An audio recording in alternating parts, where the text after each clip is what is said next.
Hey everybody, thanks again for coming and checking on some new videos, and this video is going to be mostly about phonics. I did not really get a good chance to send home some phonics activities.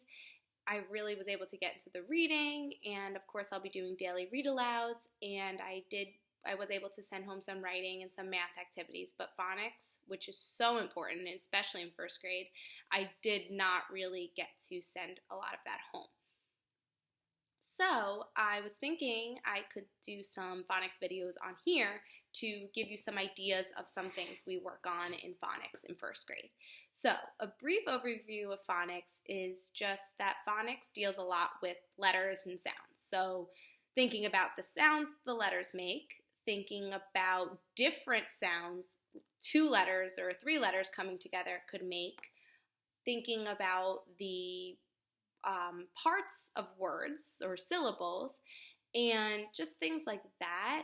Phonics deals a lot with both reading and writing. So when we think about first graders, we think a lot of times they're coming across unknown words.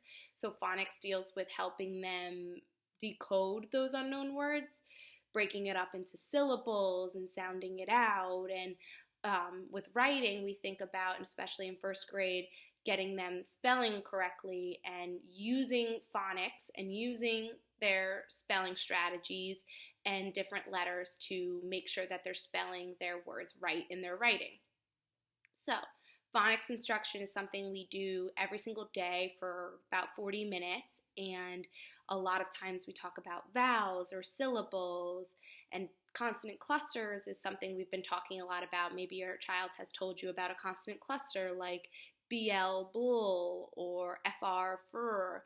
So that is just a brief overview of what phonics is. So I was thinking I could kind of pick up where I left off, and maybe you could use these videos to try some different types of phonics activities with your child at home if you get the chance.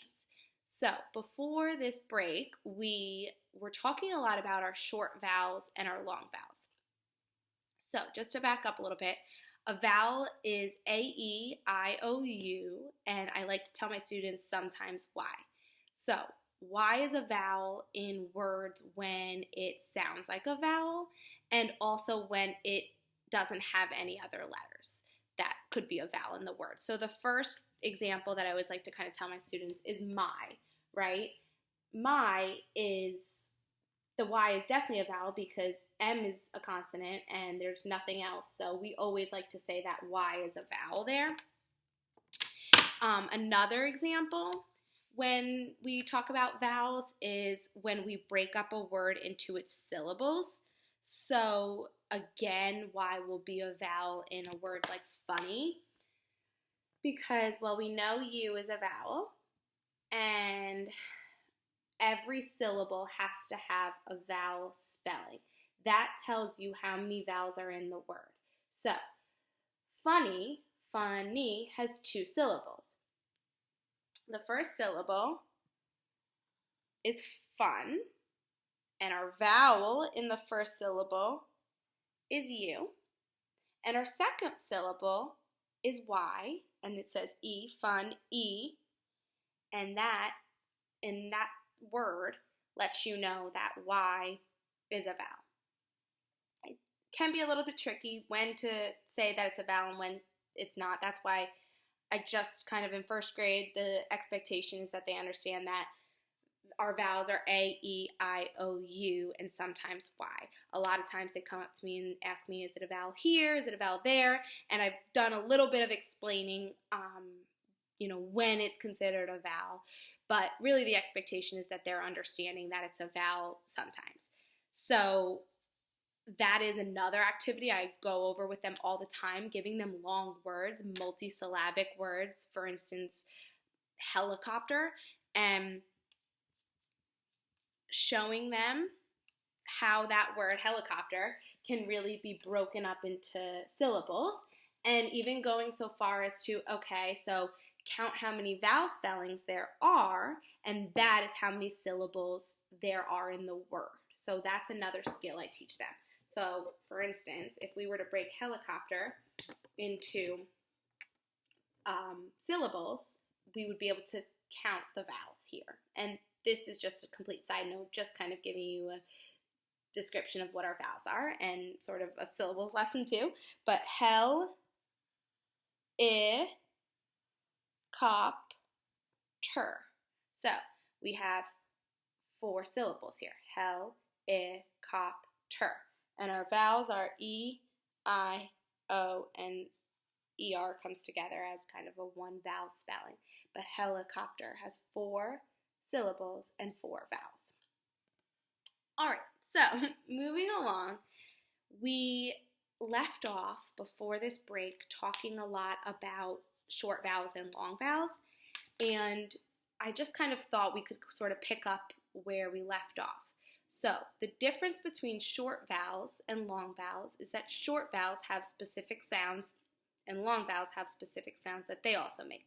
So our short vowel sounds are a, like apple, e, like edge, I, like itch, ah, like octopus, and like up. And our spellings for our short vowels are very simple. For instance, cat. Like this says a, it's just a by itself, it says a. For instance, another word would be like net. Again, E says it's just E by itself. We don't have to worry about adding extra fancy letters in front or behind that are silent or make E say it's like, it's just very simple. A in a word like this says a. E, the spelling for is just E by itself. So short vowels, our students have grasped. They've done a great job with short vowels. That's really something that they focus a lot on in kindergarten, decoding those short vowel words. But something that first grade talks a lot more about is the long vowels and all of the different spellings that go along with the long vowels. So that is something that I thought I would maybe pop on every couple of days and do a phonics lesson and go over a new spelling, because our long vowels have a lot of spellings. A lot of times they can be confusing and they pop up a lot in reading and writing. So I think it's important that the students just have a good grasp of some of the spellings that go along with those short and long vowels. So one thing we went over already in class was the ache word family, and it looks like this. So let's get rid of that. It is A-K-E. So it says ache. This A is saying its name, because in our long vowels, the letter says its name. So A, E, I, O, and U. So A is saying its name, and the reason in this spelling that A is saying its name is because of that silent E at the end. Sometimes some people call it sneaky E. I like to just call it silent E. You just don't hear it, but it's making A say its name. So one activity I was thinking that we could do was that you either pause it throughout the video whenever I flip over a beginning sound or a beginning blend and the student writes down the word. You could draw a picture, and I'll leave the words up for a couple seconds so that your child could try to read the word before and see if they can use the beginning sound and this word family, ache, and blend the word together. So again, this is the word family ache, and I will put up some beginning sounds and blends, and I'm going to leave it up for a couple seconds. Then I'll read it back, and your child can check if they got it right. All right, so we'll start with this one. This one kind of gives a picture, so it sort of gives the word away. But this is the beginning consonant cluster full, and we did a lot with the beginning consonant clusters, or you could call them blends. We did a lot with that because those come up all the time in our reading and writing. And the reason why it's a blend is because you can actually hear each individual sound, but they're just being kind of blended and put together. So this is f, l, full, and then of course we have ache, so that is flake. Okay, this next one I'm not going to help anymore. I want you to see if you can try to read the word, and I'll check in with you after a couple seconds. So I'll let you try to read the word, sound it out, use what you know about this word part, ache, And all we're doing is just changing that beginning sound.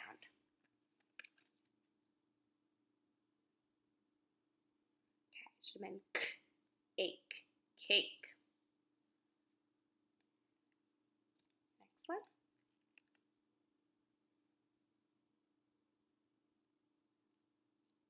B, ache, bake.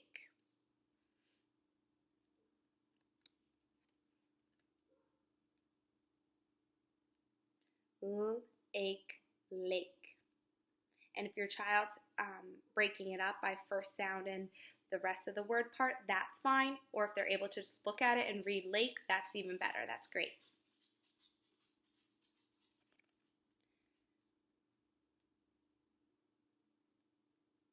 M, ache, make.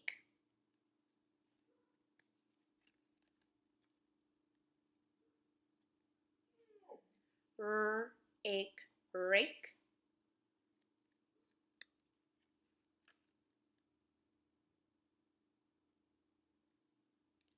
Br, ache, break. And this is again another beginning consonant cluster or blend.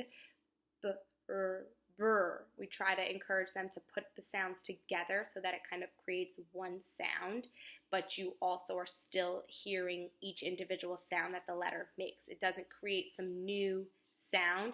It's that brr, ache, break. It really helps when you see those longer words. You're not saying every single individual sound. You're able to blend this together, put this together, and really you're just now blending two parts. Brr, ache, break. It really helps with sounding out words.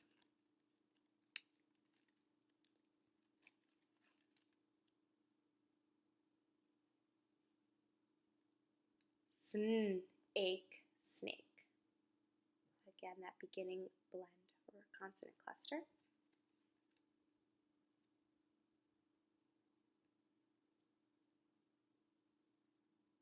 Were you able to get this one?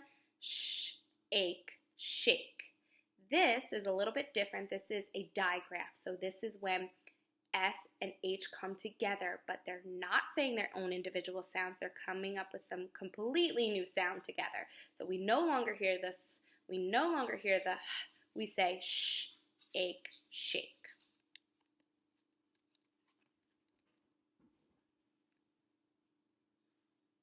Were you able to get this one too? So this is kwa, ache, quake. And we talk a lot about how Q and U are married, and they're always together in words, at the beginning of words, in the middle of words. So it's important that you said qua, ache, quake. And I think that's it with our word list. It is. So this is just another idea and some things that you could do with the ache family. Like I said, you could pause it after each word. You could try to read it as you go through the video. You could write down some of the words.